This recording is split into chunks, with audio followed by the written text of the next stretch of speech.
We're ready when you're ready.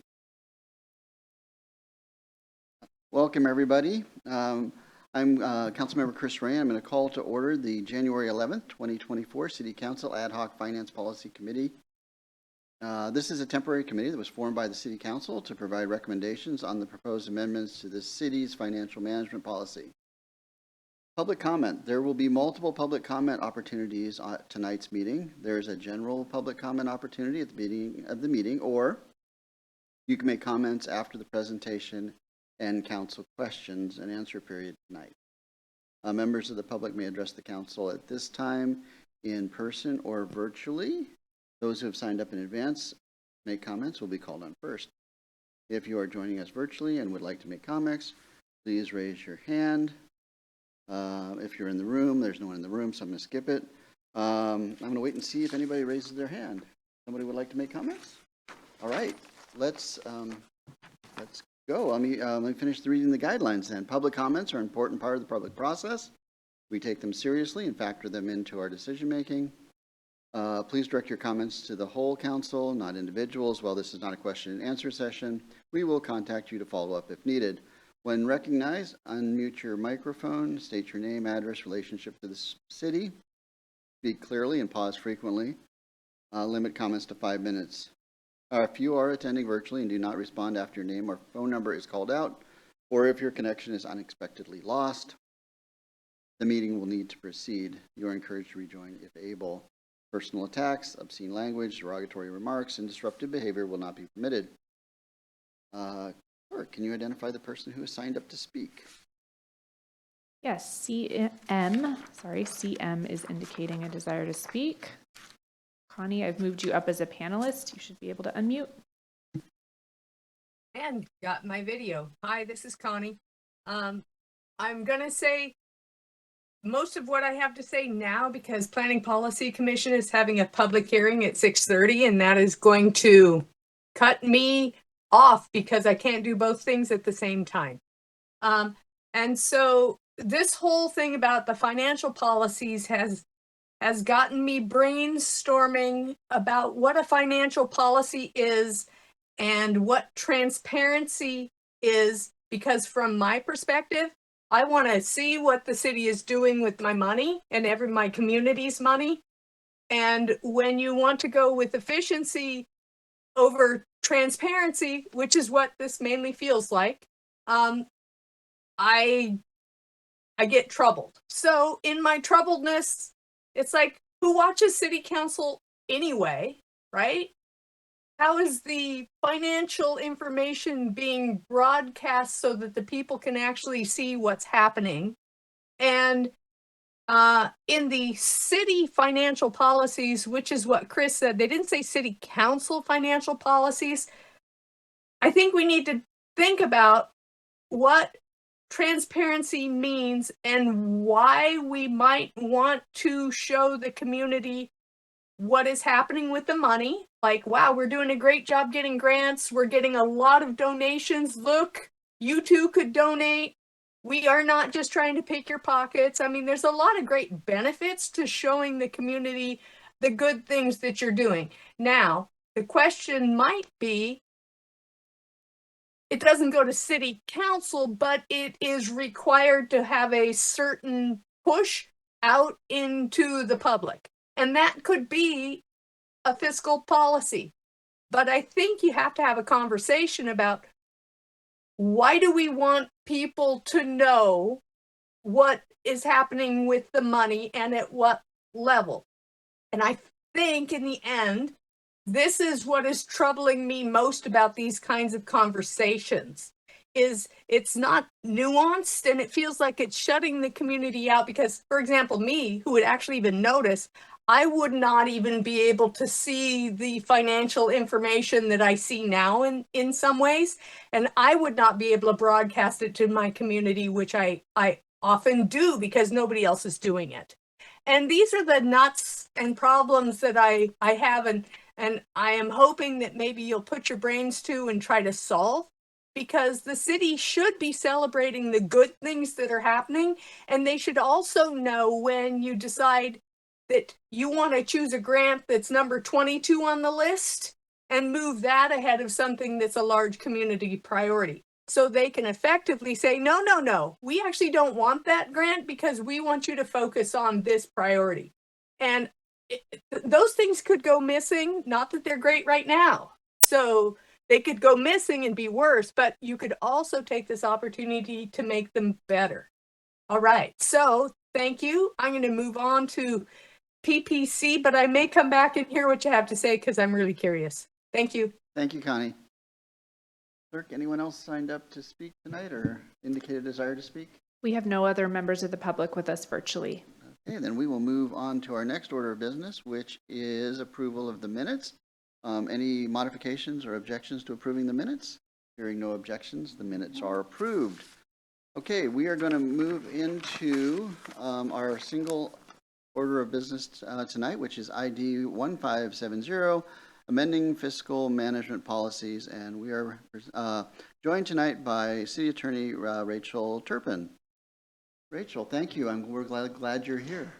Hello, thank you, Rachel Turpin, for the record. And yes, thank you very much for having me, and thank you for excusing my snow delay this evening. I guess more of a traffic delay than snow delay, but related. Well, is everyone ready to geek out a little more about contracts tonight? I am.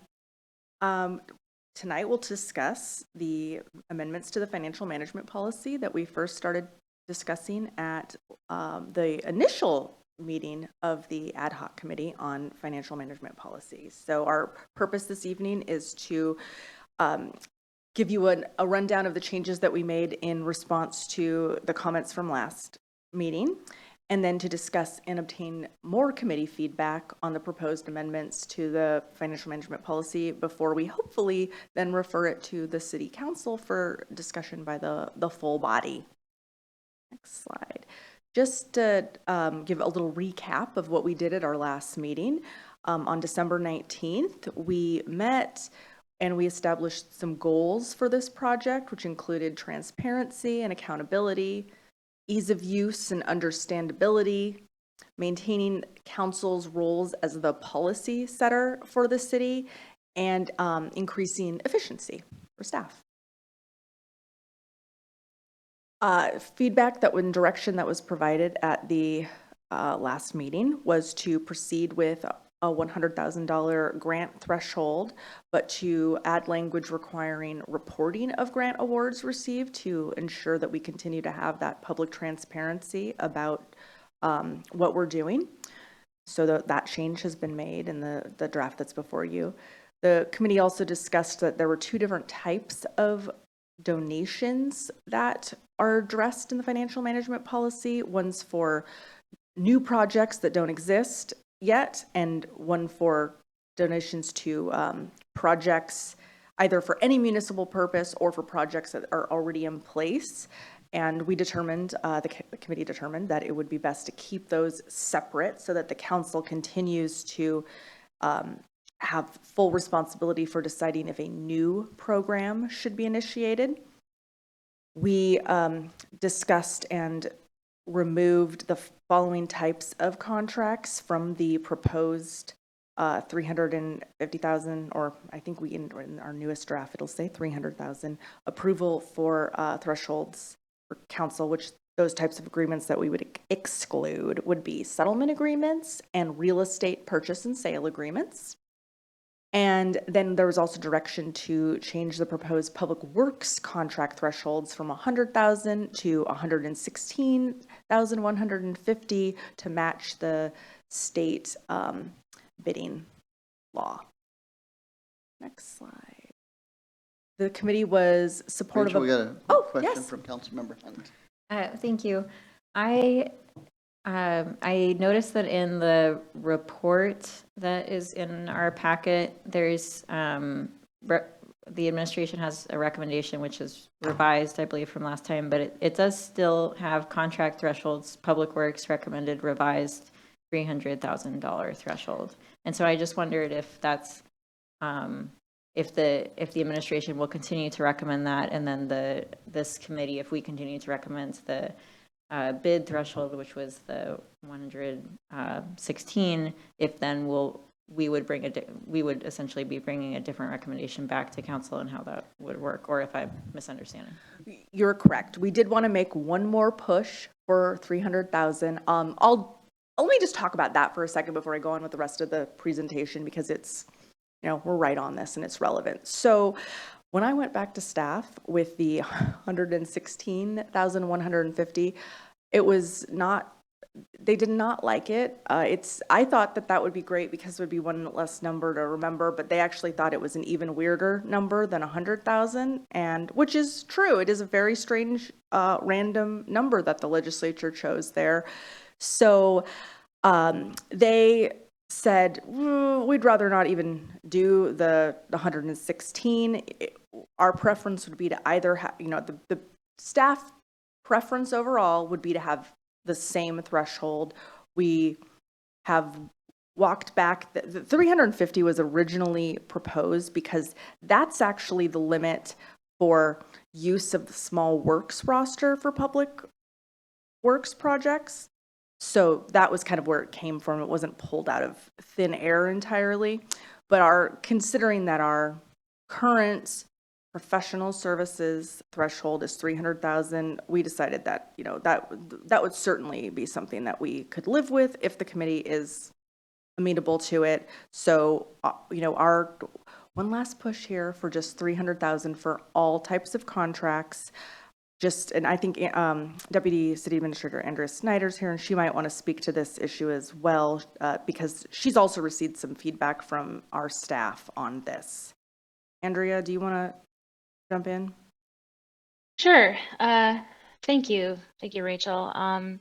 Yeah, we have received feedback, and I think that 100,000 or 116,000 for a public works contract is pretty small. That's a lot of contracts. These days, you can't get a lot for $100,000, and so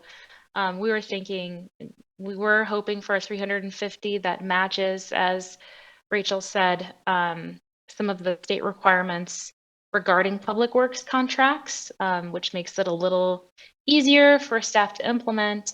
And we also had brainstormed a few other ideas of being able to increase transparency for council if there were concerns about that difference of how many contracts, between $100,000 worth or $350,000. So there's other ways that we can increase transparency around contracts than putting it in a council agenda.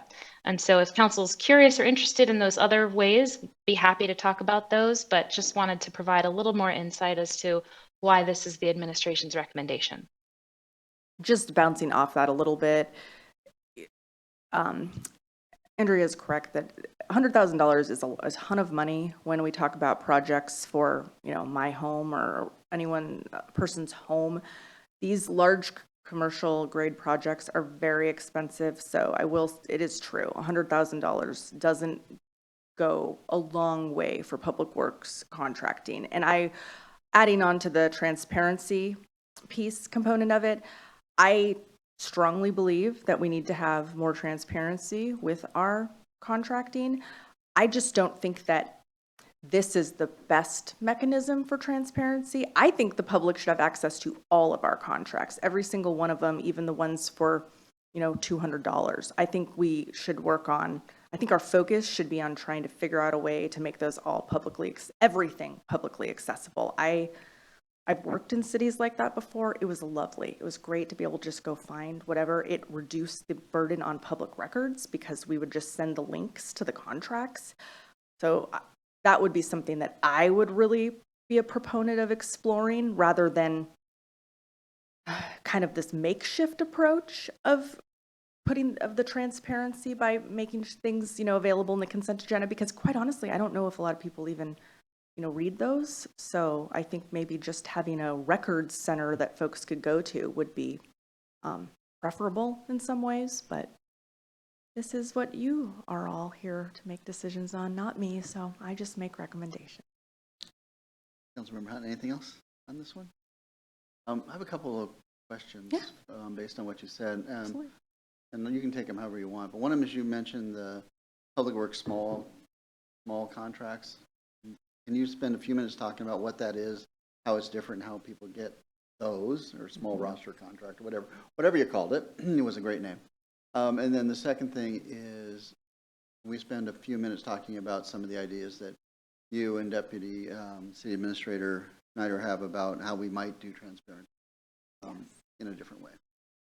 Which one do you want to start with, Andrea? We can start with the first question first, and I'm wondering if perhaps this is talking about the small works roster. Yes. If this is something our procurement specialist Natalie can provide a little more details on, because I know that she is the expert that works with this stuff every day, all day. So Natalie, thank you for joining us. Thank you, no problem. Natalie McNabb, City Contracts and Procurement Specialist. And there are multiple purchasing processes that we go through, the small works being one. And we use a small works roster that you approved for us to use. And that is for contracts all of the way up to $349,999. Anything over that is a large works. So that is required to go out for a formal bid. And that is our reasoning initially for asking for that 350 to align not just the state, but the city bid threshold. They're both the same. We aligned that last time. So small works, we have different levels within the small works as well, with 75500 being a single trade per year, 116155 being multi-trade with a certain level of requirements, and then above that is everything up to 3499. So we have people who sign up for the roster. It's run by the city of Bellevue. We participate in it, and that's where we pull many of our small works contracts from. Adding a little bit of, I'm not sure this is clarification or maybe makes it more confusing, but it's additional details to consider, because I think you're probably going, well, where did the 116,000 number come from? So bear with me, because state law bidding laws are really silly and antiquated. So this doesn't make a lot of sense what I'm telling you, but this is how it works. You do not have to do anything. You don't have to even seek bids, do any competitive process under state law, and actually our IMC as well, for a small works, for a project that is not estimated to exceed 75,000 something for one craft, or a single craft is how they put it in the statute, or 116,150 for a multi-craft project. You don't have to do anything. Most folks don't love that, so they still do something. But I'll set that aside for a second. Now, we have an alternate process that we can use that's called the small works roster, and we can use that to obtain any services up to $350,000. So we have two options essentially when someone goes to enter into when someone goes to solicit for a public works contract, and let's say that it is $100,000.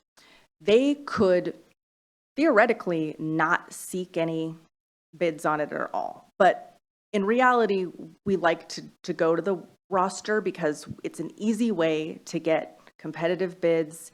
And there are also some other benefits to using the small works roster process. You have the ability to waive the bond requirement if you want. There's a few other just added, I guess, perks. So most of the time, even if we are doing a project that is under that $116,000 threshold, we still do use the small works roster process. But it's very confusing, essentially, because, long story short, there's an alternative. You can go one way or the other under state law. It's very confusing.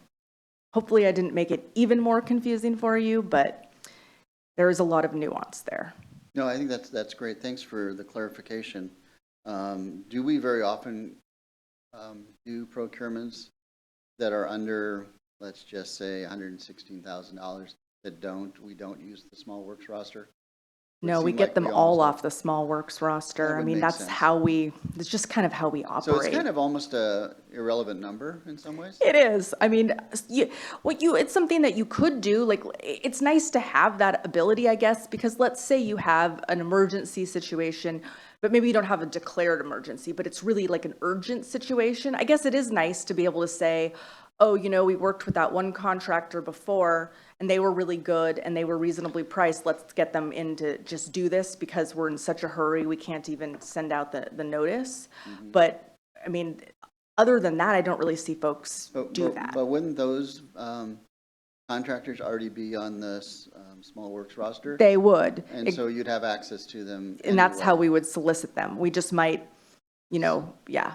We So- wouldn't have to send it out to the whole roster if we wanted Do you have to. to send, but is yeah. that the process? When you have a bid, it goes out to everybody on the roster? Yes. And then they, Or you have to solicit from certain number of okay, number of folks. roster Exactly. participants, so you can't sole source it, Exactly. essentially. yes.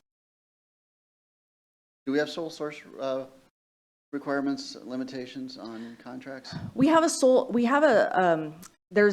ability to dispense with public bidding in the event that there is a sole source for a product. So, if, let's say that where I've seen this actually happen the most is, let's say we have a water treatment plant or something that has proprietary equipment, really only one company can make Yeah. the product, we then use sole source. That kind of, so that is available to us. Okay. All right, now let's talk about transparency. And Natalie, welcome, thank you. Welcome. We have some ideas for that. Natalie, do you want to talk about the reports that you'd be able to run? Sure. I can pull them. I can pull a report from Eunice quarterly, annually, whatever might be necessary, and submit to council if that's the preference. It's would- easy enough to do. And the report would show what contracts has the city entered into that maybe haven't gone to council. So it would show what those contracts are, can show information about dollar amount, et cetera. I think ultimately Rachel is correct. We want to get to that place where we can have the contracts online and available and easy for members of the public to see and research as they see fit. I think that's where we would like to head. I've also worked for organizations that have that, and it works out great. In the interim, having some reports come to council about which contracts we have entered into over a period of time of council's choosing. That's another way that we can add transparency, and then council can further inquire about those contracts, or members of the public can further inquire about those. Probably a good thing to consider doing regardless of what our thresholds are. I think it's a good thing to consider doing regardless of what our thresholds are. And I'm also kind of intrigued with the idea of, since we do have this roster, and I love rosters because they really streamline procurements, but they also tend to bubble up favorites. And so how do you make sure that we're being good stewards, being biased in our procurements when we're buying off the roster? Some sort of reporting around that is also kind of, is also very. Well, and also on that note, we are planning some pretty robust staff training on this, which will include discussion of that and the fact that you can't just be calling the same folks over and over again. And, finance will be auditing your contracts. So you better not do that, because if we catch a pattern, that's going to be, you're not supposed to do that in the policy. So that's a problem if folks are doing that we have to address with discipline. Councilmember Martz. Chair, I just want to point out that my lack of asking any questions right now does not connote a lack of interest. I'm just eagerly awaiting the discussion of the relative merit of the options. I think that's fair. Well, let's get back to the relative merits of the options in front of us. All right. We're ready for thank you. Other feedback from our last meeting, the group was generally supportive of aligning the professional and personal services contracts threshold, which I am so grateful for, because I've just had several questions this week on what type of contract something was, and we had to kind of make do with whether or not it was professional or personal. The committee did not want to support the request for the proposed $350,000 threshold without at least considering additional data. And there was a request for additional data for the number of contracts by type at various thresholds, like 200,000, 300,000. So we put that information together for the council as well. And here's what we found. So this is for the two-year term beginning January 1 of 2022 and going through the end of this last year. So there were 2 contracts that, and these are professional service. These are our service contracts. So there were 2 purchased service contracts, only 2 that were between 100,000 and 200,000. And there were 9 professional service agreements that exceeded the $300,000 threshold. So those 9 were approved by the city council. Let's see. Oh, yes. If we were to reduce the professional service threshold to $200,000, it would have resulted in an additional 19 contracts going to council for a total of 36. Oh, and also, I'm sorry, there were 4 others that went to council for other reasons. They weren't over 300,000, but they either had a longer duration. As you may recall, the council has to approve all contracts that are longer than 2 years, except for a few software agreements. So they either went because of that or because they were sort of a $0 contract, which really wasn't addressed well in the financial policies. So we've been taking those routinely to council. Does anyone have any questions about this data? Want to move on? Okay, right. I think we can go to the next slide. And then the information about public works. This was pretty interesting. There were only 34 contracts that were approved by the city council, although we don't have a whole lot of public works contracts overall, but going through them, the vast majority, as you can see, do exceed $300,000 because most public works contracts are for large capital projects that cost a lot more than $300,000. Yeah, nature of the beast. Does this include the small works roster? This contract or slide not? includes anything that was approved by council, which a lot of these probably were acquired. They were acquired using a small works roster, but they still went to council. Does that make sense? Yeah, that's great. Yeah. Mm-hmm. Next slide. This is our current revised proposal here, which would set, it would just keep the 300,000 limit for professional services, but then just apply that to all types of contracts, not just professional services. The direction that we need this evening is we need direction on the thresholds itself. So we've made our last ditch effort recommendation for 300,000, but you know, that's up to this group here.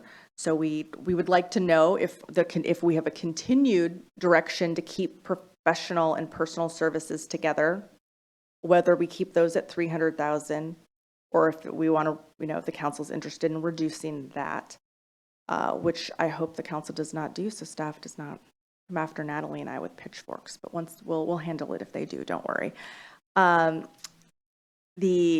We need a recommendation from you on the public works threshold, whether you want to go with the 300,000 that we have suggested or something less.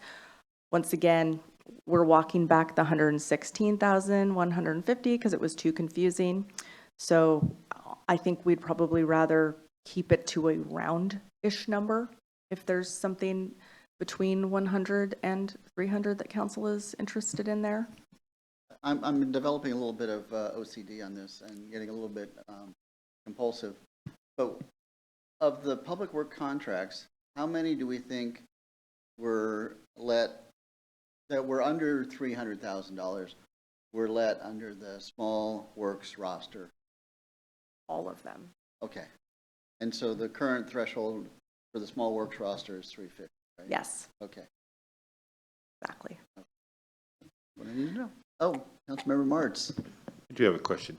I had asked last time, I had framed some of my questions around the equivalent of an FTE year's worth of labor, and had asked if we could find out what an FTE year labor, average FTE year labor carrying cost is for the city.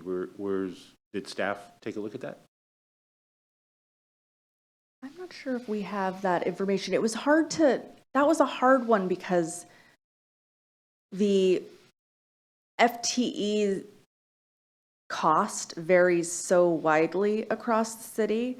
I mean, we certainly could just do an average of everyone, but it raised a lot of questions. Do we do it do we average it based on all of the people that work through the city, just what the positions make? You could do AME and multiply it by staff carrying cost. I mean, there's ways to do it. I'll save my other comments for when we in discussion. Great. And then one other additional recommendation from us that we're looking for direction on is regarding the settlement agreements. I agree that it's a good one to pull settlement agreements out. It would be nice if we could have a small amount of administrative approval for certain types of settlement agreements at least. We have, occasional labor and employment issues that come up. Maybe we want to offer someone some sort of severance or something like that. It's really nice to be able to do those nimbly and quickly when the time arises, rather than having to go to council for that. So it would be nice to have some ability to, settle a small grievance from, under a CBA, or give someone some amount of, time, a couple of months, 3 months, in exchange for a release. All right, next slide. So, options for your consideration this evening. You could recommend adoption of the proposed amendments as recommended by the administration.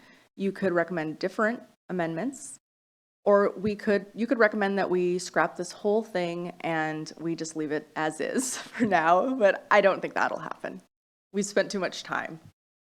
Next steps, we have our meeting this evening. It's the second committee meeting. Council is set to consider this on January 16th. The committee can, of course, continue meeting, but we do owe council at least a check back in at that date.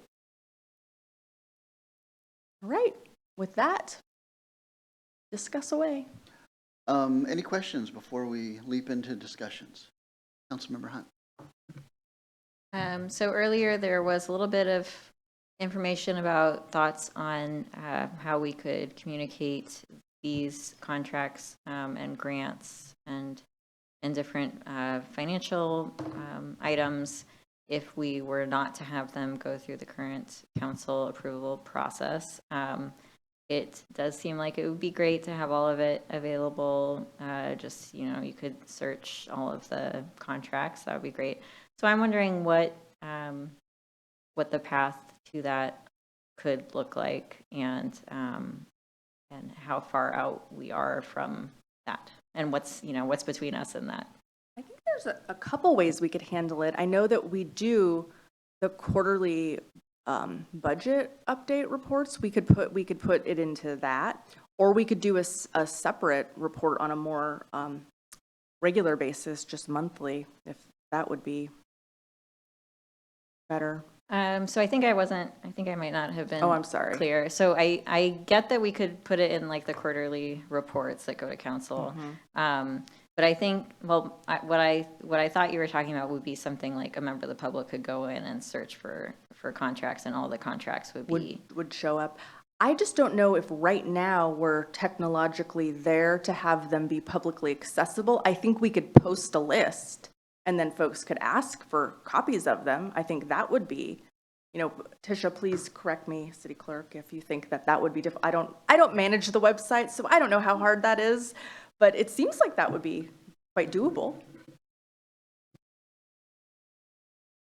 Andrea, do you have? Yeah. Thanks, Rachel. So what I think we would be able to do is take those contracts and put them on our website. So what we need to do is we need to talk to our webmaster about this idea. This idea just came up to me today in our discussions in preparation for this meeting. By the way, hello, it's my first day as interim CFO, so happy to be here this evening.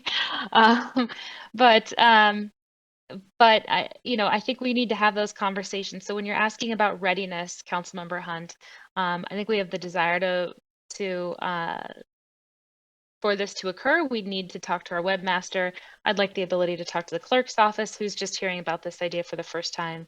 We do have a document center as part of our software associated with agenda bills, and that's connected to our website. So I think that there are ways to make this happen, but I'll need to talk to our technology experts to find out how ready we are.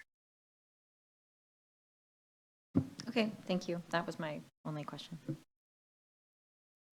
Councilmember Martz, any question from you? No. Okay, well, let's get into addressing the direction. So there's three questions. Let's just take the first one, which is the contract threshold for professional and purchase services. The recommendation right now is to make them the same at a $300,000 threshold. Councilmember March, your thoughts? So I continue to view this question through a lens that we didn't really hear tonight, which is the separation of powers written into the Washington State Constitution as applies to city councils as the legislative deliberative body whose responsibility it is for policy. And to me, the question is, we are clearly responsible for policy, and fiscal budget is the mechanism through which we do that, right? I've long told people who ask me what a city council does, we write laws and checks, right?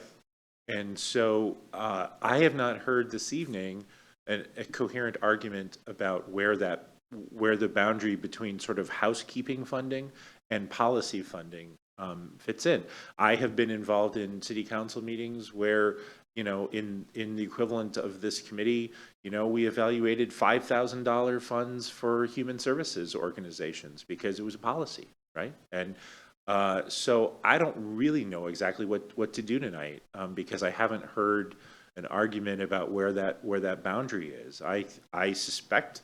I put forward sort of a notional concept where you could put that boundary. I'm open to other arguments, but it's not about transparency to me. It's about not abrogating our responsibility to set policy for the city. I just reflexively feel that 300,000 is too high of a number. That feels like you could fund a lot of policy for $299,999. So I don't really know what to do this evening. I'm just telling you that I'm at a little bit of a loss, but I would love the three of us to, at the end of this evening, have a put forward something that at least has a facet that talks about where we think that that threshold is for setting policy. Councilmember Hunt, any thoughts from you initially in response to Councilmember Martz? Yeah. So my initial thoughts were looking at both the public works contracts and the services contracts, is that in both cases, it's about a third of the contracts that fall between the current threshold and the proposed threshold. So it is a big difference. It's basically not having council approval that we would have had under the previous policy for about a third of the decisions. So I think that makes it an important threshold. I was listening to Councilmember Martz, I was listening to your comments, and on the professional services examples of contracts that they were given, it seems possible that there's a threshold around 200 where it is maintenance, like there's landscaping activities and other sort of ongoing maintenance type professional services. And then there are projects. It seems like that might be around 200 on that one. It's a small number of examples, but I was trying to look through and think about if there was a not hard and fast rule, but kind of a below this, it's usually more ongoing services, and then above it, it's more like projects that have these funding source needs. So I also think there's no exact threshold here that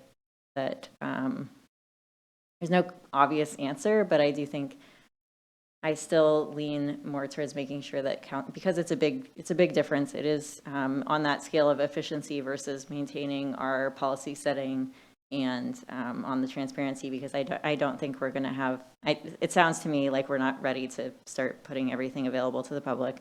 So I sort of lean towards reducing that number from 300, making it the same number for both, and making it something more like 200. That's what I'm thinking now. Interested to hear other folks' thoughts. All right, I'll opine next. I think this is interesting because we're going to be kind of in this little spectrum here. I actually think 300 is a good number, and I don't think it's because it's a policy decision, because policy, these are all things that have been budgeted. This isn't we're approving this contract and there's no budget for doing it. So we've already approved the policy and the money to do this work. What we're approving is the specific T's and C's of the contract. We're approving the statement of work that came in the RFP. Those are to me, seem very operational things. They don't seem like big policy questions. And so for me, $300,000, quite honestly, in today's world is sadly not a whole truckload of money. And we see that because there are not that many contracts, particularly in the public workspace, even though I know we're not talking about that right now, that come in underneath that. So my feeling is that's not an outrageously high number.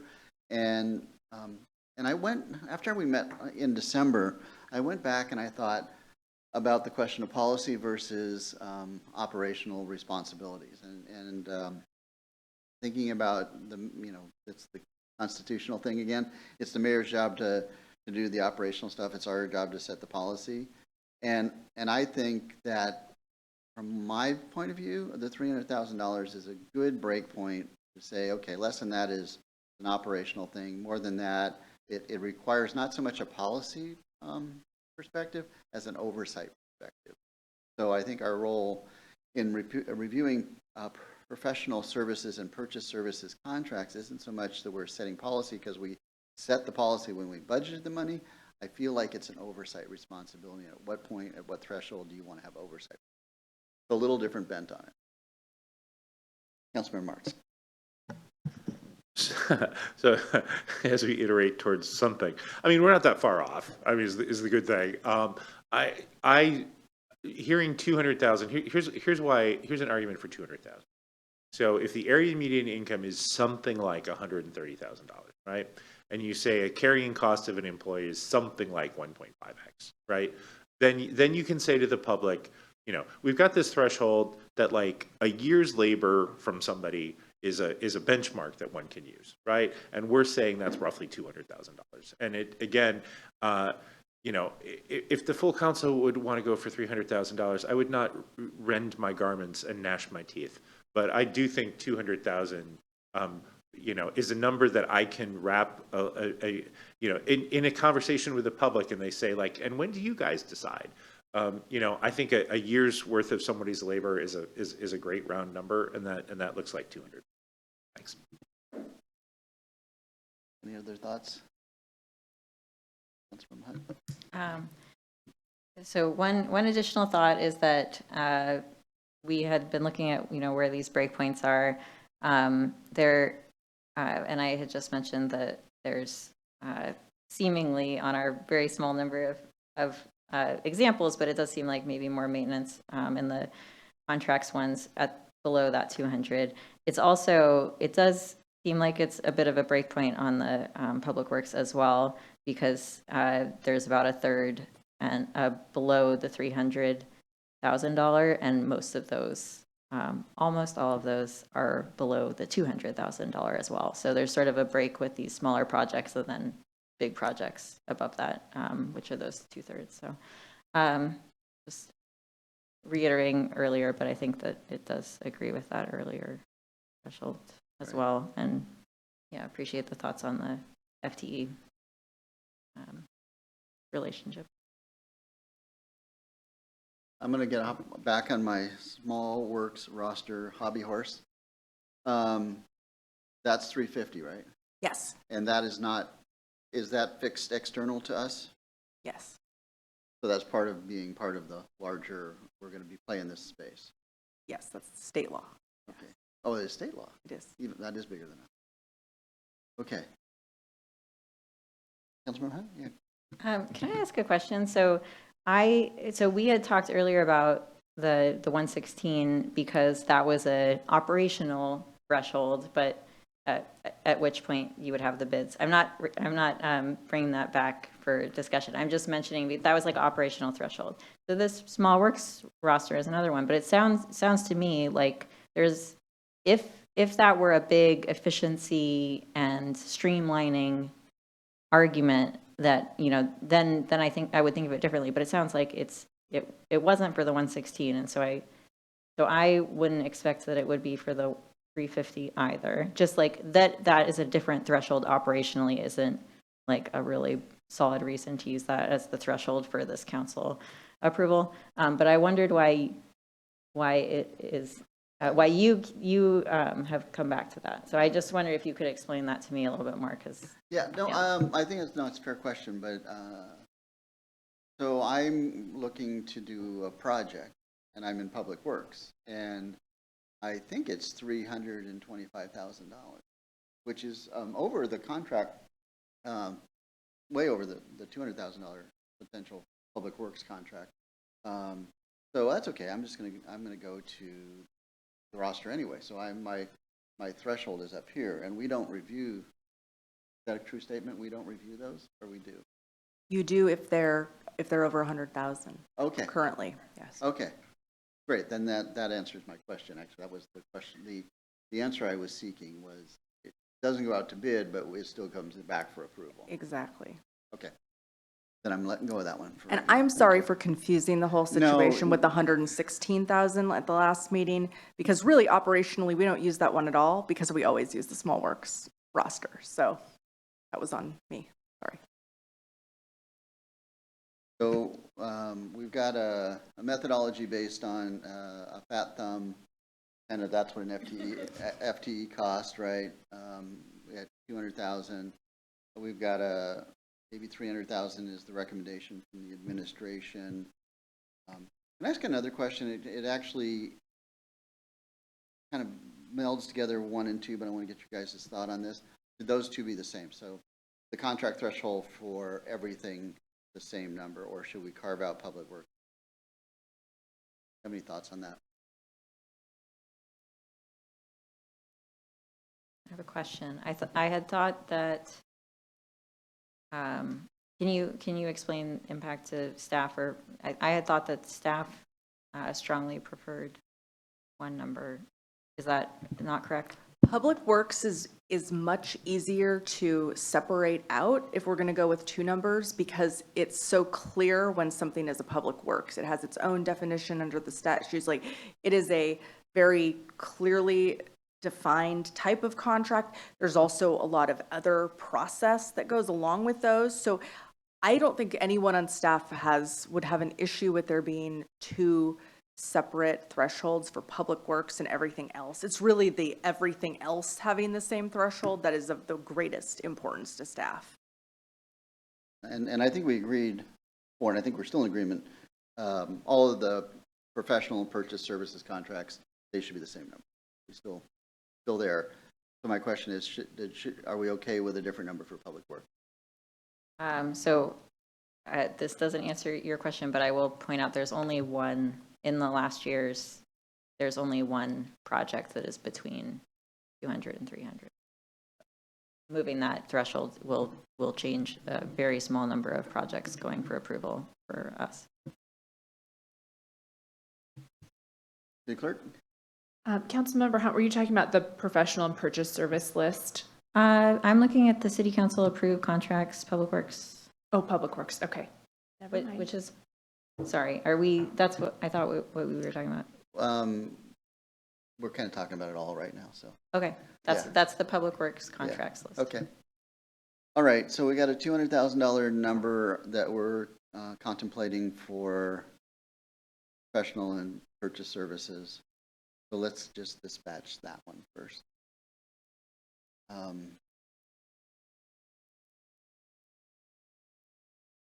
What was the word you used, Councilmember Martz?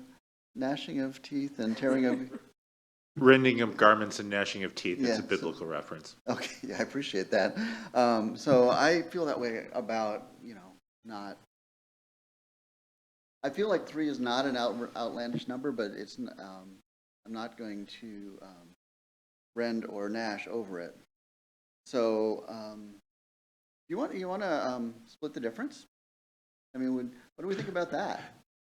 Actually, no, Okay. because if you watch, so Jeff Bezos gave an amazing video last week, interview, or 2 weeks ago, it's about 2 hours long, with a sort of known interview person, and he talks about this social cohesion and how people make decisions. He was talking about measuring the distance to the roof, and one person says 10, and another person says 14, and somebody else says, well, let's just split the difference and make it 12. And he was actually using that as a bad way to do business. I would actually prefer, I think if you as chair wanted to say, we generally agreed that there was a number, and there was much discussion, and there was a majority for a certain number, and there was somebody else for a different number, and let the full council sort of think it over. I would rather do that than pick a number in between. I really like that I have a rationale for why it's 200, and I would rather stick with that.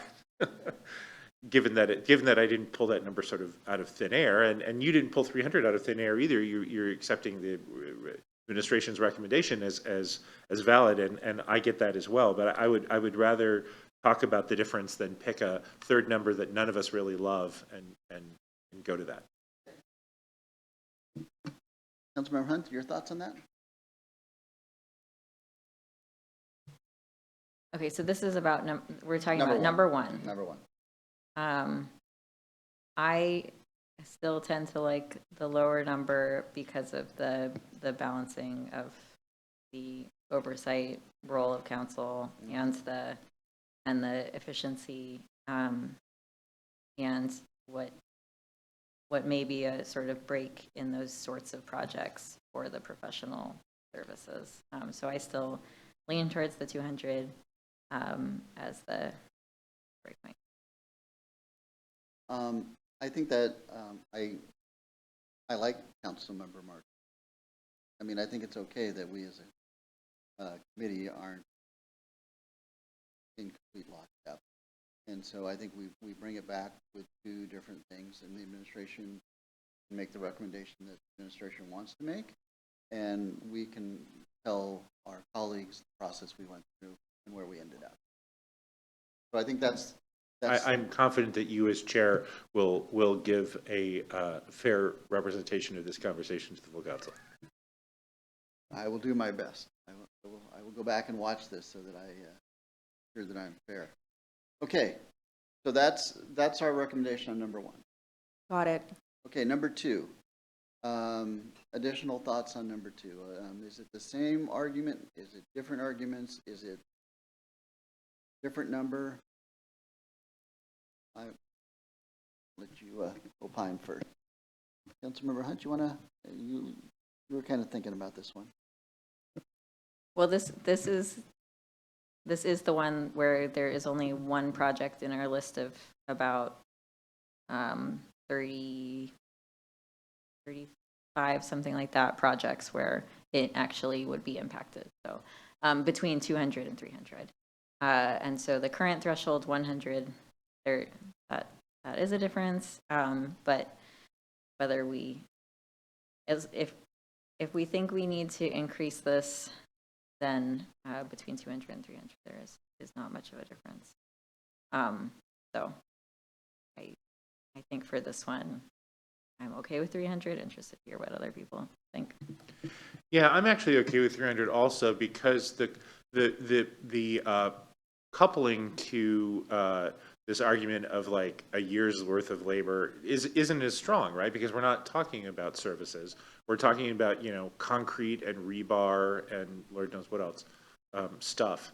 And so, you know, it's not as, to me, it's not as compelling. So I would also be okay with this one. So I think we can support that unanimously, so I think that's great. All right, last one.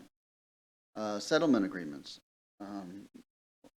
Carving that out of the contracts, but allowing for smaller settlement agreements of less than $50,000 that are within budget to be done without council approval. Any thoughts on that one? Thank you. I have a starting question. Is the current, am I right that the current policy is silent on this? It doesn't specify this. Yes, it is silent. And I will say, though, that since before me, the practice has been to enter those. So it would be a new, so we do occasionally do 3 months separation agreements without coming to council. So that is currently going on. Okay. Councilmember Martz, what are your thoughts on this one? I guess I'm surprised it's this low. I'm surprised they didn't ask for more. So I would be fine with it.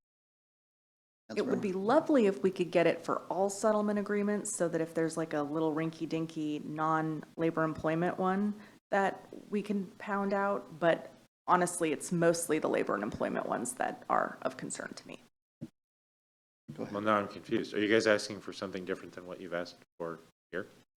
Well, you have been using the term settlement agreement, and so I wasn't sure if it sounded like perhaps there was not discomfort with having it apply to all types of settlement agreements versus one discrete type. But I'm fine with whatever. No, I can't even think of a time we did a settlement agreement for a small amount that was settling something that wasn't a labor. Yeah, and I'm okay.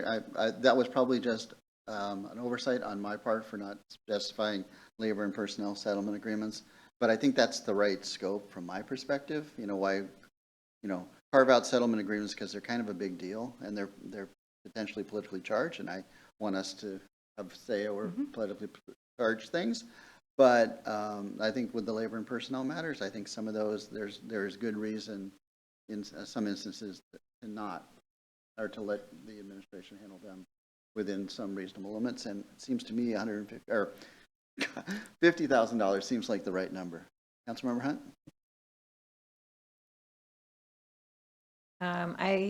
I agree with all of that. I think it would be, I think it would be good to specify in the policy that if there, because I can imagine that there might be a lot changed together, at which point it becomes a bigger, more policy discussion. So if there were a lot of 50 that were all around the same issue, that was a policy related thing that council would benefit from weighing in on, then I think that that would be good to specify.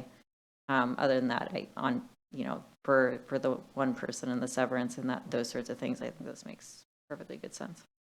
I can definitely just limit it to the labor personnel, and we can report this to you as well. I'm happy to send you privileged email letting you know when we do these. Certainly want to keep you informed, but it is nice to have that ability to kind of act quickly. Yeah, I think that makes sense. Yeah, I concur. I think that would be sort of like in our legal matters email. That would be a nice one to think. All right. Any other comments on this one? Labor and personnel settlement. Nope. Okay, I think we're in agreement that this is okay. We're aligned with the administration on this one.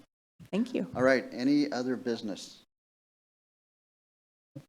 Councilmember Hunt. So I keep coming back to this. Wouldn't it be nice if we had all of our grants and contracts information available to the public? I believe it is correct that not a lot of people are looking through our council meeting packets to find these things. And so having it be searchable or having it be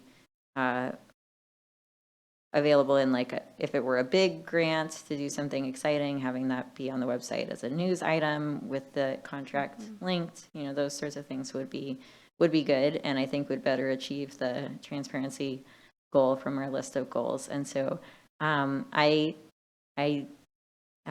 got some information, and thank you on what we need to do to get from here to there, where we would have this repository of contracts that are available, and and news stories around linked one or exciting ones and things like that. But I think that would be good to start having, if that's going to take funding, or if that's going to take what's that going to take, and start having those conversations, because I think that's a step that I would like to see us consider as a council and as a city. Thank you. Me as well. I have a vested interest in this one because I don't have Munis access.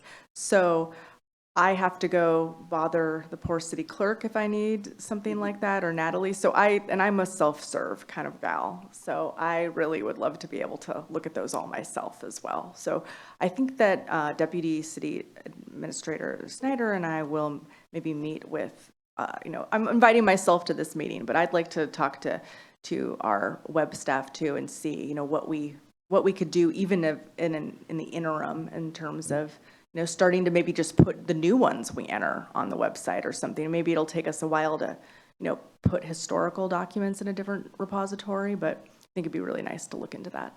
Okay, I think that would be great. I also think it would be great to bring a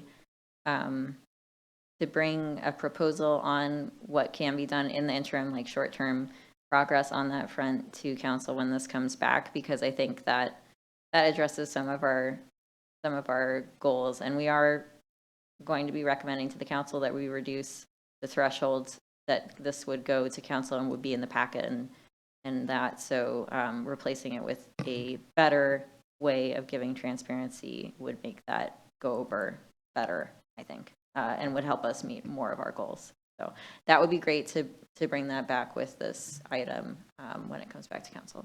Is that feasible? I mean, there's only one workday between now and the 2 workdays for Friday and Tuesday. We definitely couldn't get it into the packet. We could hopefully maybe chat about it a little bit next week to. If you would be comfortable, at least talking to it, that would be good, and recognizing that it's not going to make tomorrow's packet. I see Andrea nodding. You think that we can do that? Yeah. Okay. Yeah, I think that we can relay that we've had this conversation, that we're looking more into it, and report back to council on our progress. So yes, we should include a conversation about this with the rest of the financial management policies. Thank you. Motion? Councilmember Hunt's can make a motion. All right, so I will move to delegate approval of the January 11th committee minutes to Chair Ray and the city clerk. Second. It's been moved in second. All in favor? Aye. Aye.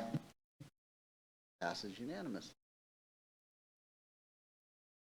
Councilmember Hunt? Well, I just wanted to mention that this is because usually we approve the minutes at the next meeting of a committee, but this is the last meeting of this committee, and so that is why we took that action as recommended by the city clerk. Thanks for that clarification. All right. Anything else from the committee? Anything else from city staff? No, not for me. Thank you for having All right. me. Thank you for everything. This was great. I appreciate everybody and staying late and coming in on a snowy Thursday. So with that, we're adjourned.